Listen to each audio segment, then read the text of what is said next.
Disney and Lucasfilm are currently expanding the Star Wars franchise as we know it past the rise of Skywalker by creating a new Star Wars universe that is said to be modeled after the MCU, also known as the Marvel Cinematic Universe.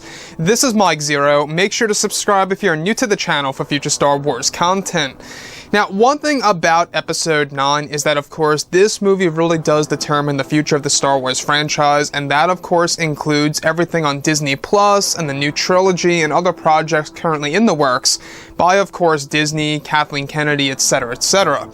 Now, the one thing that a lot of fans are very curious about has all to do with the new Star Wars trilogy, also known as the fourth Star Wars trilogy. I'm sure that you guys heard the big news that David Benioff and D.B. Weiss backed out of the new trilogy some weeks ago. It was honestly over a month ago at this point in time where David Benioff and D.B. Weiss wanted to move on to focusing their minds more so on Netflix. They really couldn't focus on both Star Wars and Netflix and their deal at the same exact time. Even though I believe that the true reason as to why they backed out was because of the backlash of Game of Thrones Season 8. But anyways, moving forward, what's really intriguing about this fourth trilogy has all to do with Disney's plans of what they are doing for these new movies in the 2020s. Now, it's explained that both Disney and Lucasfilm are currently focused on the rise of Skywalker, their new live-action TV series on Disney Plus, and even the new Star Wars trilogy, also known as the fourth trilogy. It's explained that Disney and Lucasfilm are currently in discussions with both Dave Filoni and Jon Favreau to write one of the three new Star Wars films. However, this is said to be all dependent on their involvement with Disney Plus and the Mandalorian TV series and other TV shows that Jon may work on, as well as for Disney Plus. Additionally, it's said that Kevin Feige is said to have a role as a producer on at least one of the new movies of the new Star Wars trilogy after Kathleen Kennedy seen the success he has had with Marvel, and that they are in the talks of applying him as a producer on one of the new Star Wars movies, where Kathleen Kennedy will not be involved with at least two of the Star Wars films, a part of the new trilogy. Now, it's said that also Kevin Feige has been in negotiations of getting Keanu Reeves on board to portray a powerful core character for the three new Star Wars films, and that discussions about that are moving forward.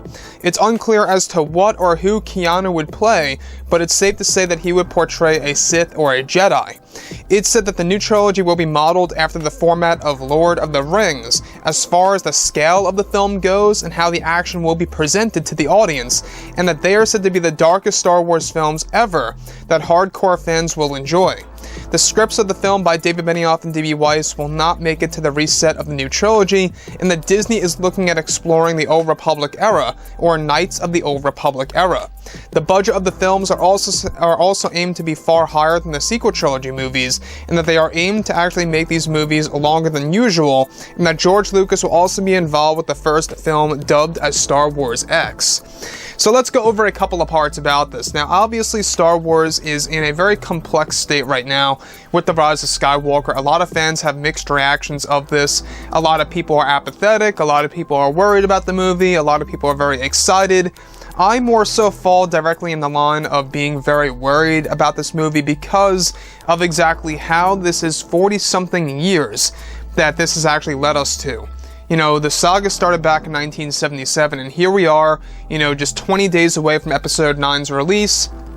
It's going to be very intriguing to see exactly how the fans will react to it, how it's going to resonate with fans around the world, and where that leaves the future of the Star Wars franchise, including the new trilogy by Disney and Lucasfilm.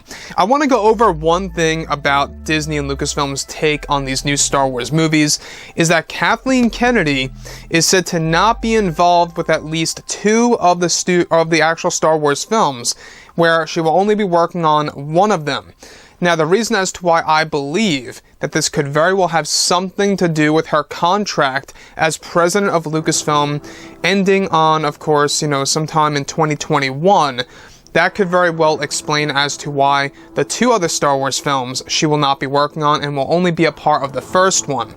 The thing that also does excite me about this is the fact that Kevin Feige is said to be involved as a producer, that he is actually in talks with Disney and Lucasfilm of producing at least one of the new Star Wars trilogy films, and that they actually saw his success with Marvel. Now, the thing about Disney is this: we do know that they already own Marvel. It's not like they're competing with one another. They own both products here. They both own Star Wars and Marvel. That's the thing. So, the fact that they have seen their own success with Marvel and have seen Kevin Feige's success specifically as a producer, the fact that he's getting on board now for Star Wars, I think, is really a light at the end of the dark tunnel. It really is, because this is really the light, I believe. Kevin Feige, Jon Favreau, Dave Filoni, negotiations with Keanu Reeves, portraying a role as a core character in the films. I think that this is a great way to really bring Star Wars in a different direction. Again, a lot of fans love The Mandalorian. Why do they love The Mandalorian? Because Jon Favreau actually wrote the series. Even Dave Filoni directed some of the episodes. So that's the thing. You can see that it's not just that Star Wars fans are angry at Star Wars in general, we just don't like exactly how some of the decisions have been made with the sequel trilogy films. There's obviously proof right then and there that The Mandalorian, that Disney and Lucasfilm can make a good, Star Wars series or a Star Wars project without nearly any flaws. The Mandalorian to me feels just as classical as Star Wars A New Hope as far as the visuals go and as far as the overall tone goes. And it really seems more true to Star Wars of, what it really could have been from the very start by Disney. So with that being said, the fact that they are aiming to model these movies after Lord of the Rings is also another exciting aspect. I know some of you guys out there may not like this, but when we mean modeled after Lord of the Rings, we're talking about how the scale of the movie is going to look. How wide this movie is going to look when it's actually shot, and how much action is going to be in it as far as, number of, people being involved in those scenes. And that's exactly why the budget of these movies is said to be far higher, is because there's going to be more extras involved, there's going to be more actors and actresses involved in these new Star Wars movies.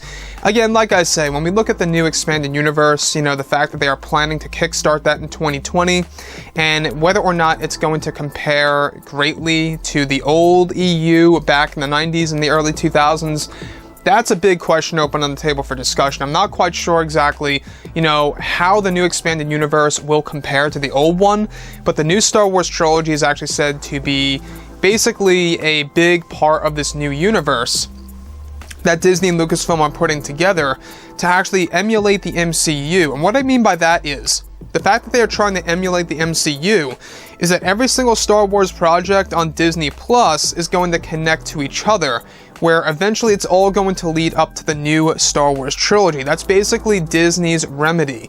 Disney's little patchwork, if you will, of giving the fans hype before these new Star Wars movies arrive, filling fans in with tons of new TV series on Disney Plus, leading up to the release of the first film of the new trilogy that's going to bring Star Wars in a complete different direction, which I must add, I think is still a big risk, but I think it's for the best at the end of the day, because I think it's going to be better than what the sequel trilogy has been and what it's gone through, and the fact that they are looking at the Old Republic and Knights of the Old Republic.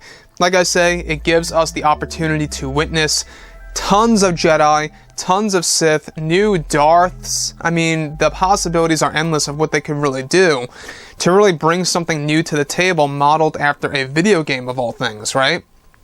So with that being said, when we look at Episode 9, it really does determine everything about the future, the new Star Wars universe, and everything around those lines. Look at what happened with Solo: A Star Wars Story's box office results. That also caused Disney and Lucasfilm to cancel over 10 years worth of movies. So if this movie does not do well at the box office, that could very well spell doom for the future of the franchise.